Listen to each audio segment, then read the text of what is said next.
ప్రపంచ హిందూ ధార్మిక సంస్థ శ్రీ వెంకటేశ్వర స్వామి దేవాలయం ప్రపంచంలోనే పేరెన్నికన్నటువంటి దేవాలయం. తిరుపతి లడ్డు అంటే ప్రపంచంలో ఉన్నటువంటి హిందువులందరూ కూడా ప్రీతిగా తినేటటువంటి లడ్డు. లడ్డుకు ప్రపంచంలోనే పేరుంది.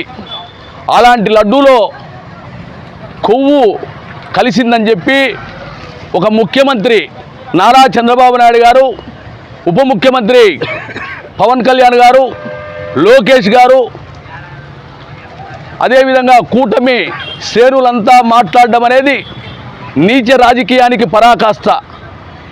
హిందువులను పూర్తిగా అవమానపరచడం తప్పనించి వేరేది కాదు. వారందరూ కూడా ఈ విధంగా ఆ లడ్డూలో జంతువుల కొవ్వు కలిసిందని, చేపల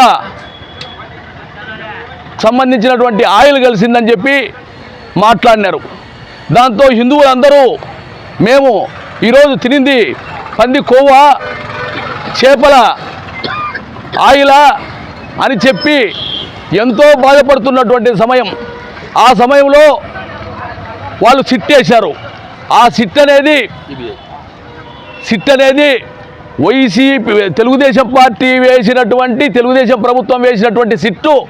వాళ్ళు సిట్ అంటే సిట్టు, స్టాండ్ అంటే స్టాండు.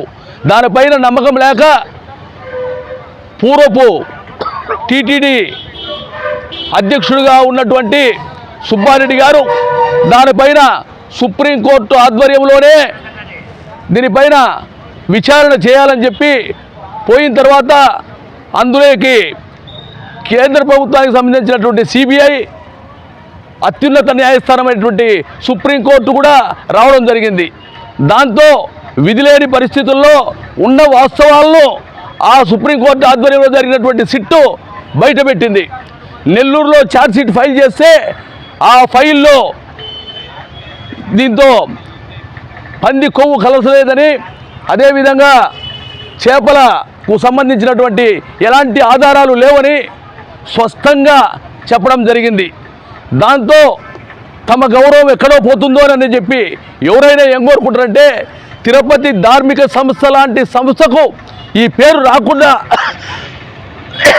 ఉంటే చాలని చెప్పి భావించాల్సినటువంటి పరిస్థితి.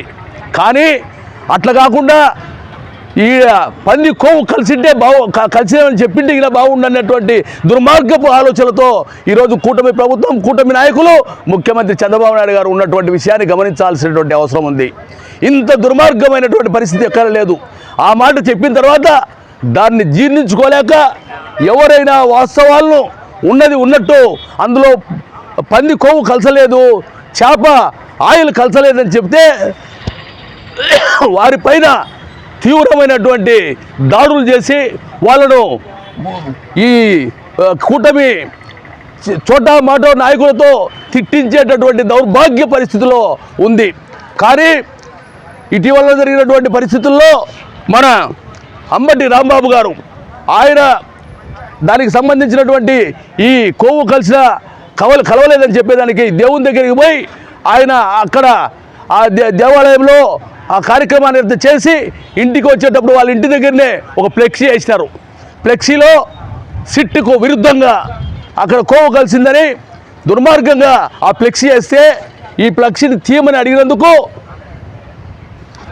ఆయన్ను అంబటి రాంబాబును చంపాలని ప్రయత్నించినారు. అదేవిధంగా వాళ్ళ ఇంటిపైన కర్రలతో, అదేవిధంగా ర్యాడ్లతో దాడి చేసి భయభ్రాంతులు చేసినటువంటి పరిస్థితిని మనం గమనించాలని చెప్పి నేను స్పష్టంగా కోరుతా ఉన్నా. ఇది అక్కడ జరుగుతూ ఉన్నప్పుడు అక్కడ ఎమ్మెల్యే గారు స్వయంగా పక్కన ఉండి వాళ్ళ పైన దాడి చేయిస్తే పోలీసులు సాక్షిగా అక్కడ జరిగింది. వందలాది మంది పోలీసులు అక్కడికి వచ్చారు.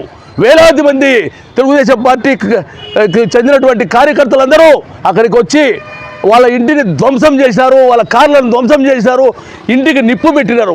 అయినా సరే పోలీసులు స్పందించినటువంటి దౌర్భాగ్య పరిస్థితి.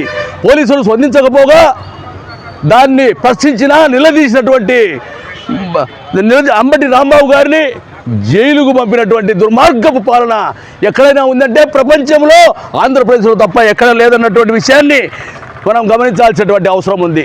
అదేవిధంగా మాజీ మంత్రి జోగి రమేష్ గారు వీళ్ళందరినీ వీళ్ళ అక్రమాలను కడిగి పడేస్తే ఆయన పైన కూడా ఆయన ఇంటి పైన పెట్రోల్ బాంబులు వేశారు. అంటే ఇప్పుడు ఎక్కడే కానీ ఆంధ్రప్రదేశ్లో కానీ భారతదేశంలో కానీ ఫ్యాక్షన్ లేకుండా పోయింది. కానీ మళ్ళీ ఫ్యాక్షన్ ప్రేరేపించే విధంగా అక్కడ వాళ్ళు పెట్రోల్ బాంబులు వేయడం అనేది దుర్మార్గం.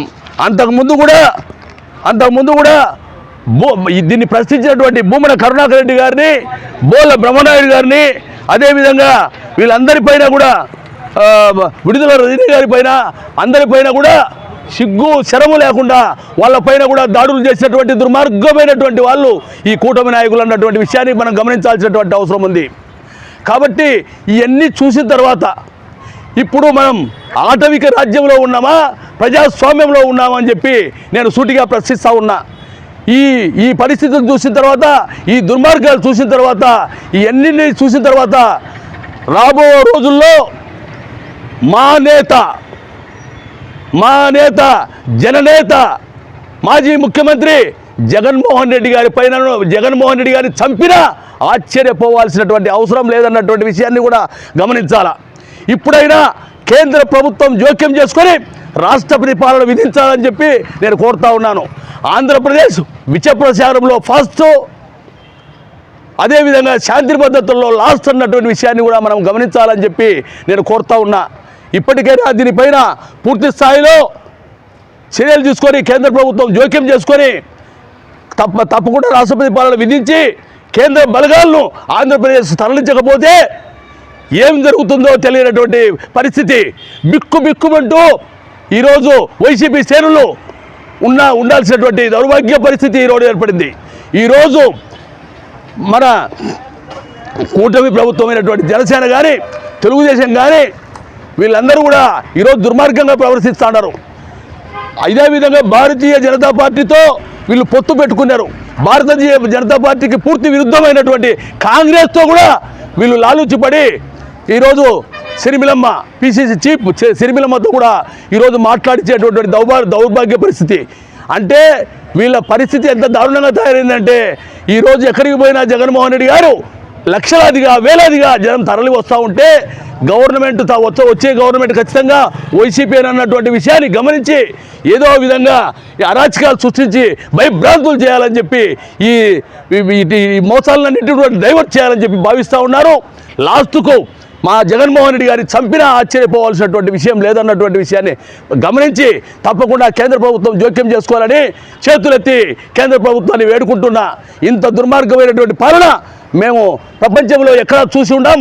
ఇంత దుర్మార్గమైనటువంటి ఈ దాడులు ఎక్కడా చూసి ఉండమన్నటువంటి విషయాన్ని గమనించి తప్పకుండా రాష్ట్రపతి పాలన విధించాలని చెప్పి డిమాండ్ చేస్తూ ఉన్నాం.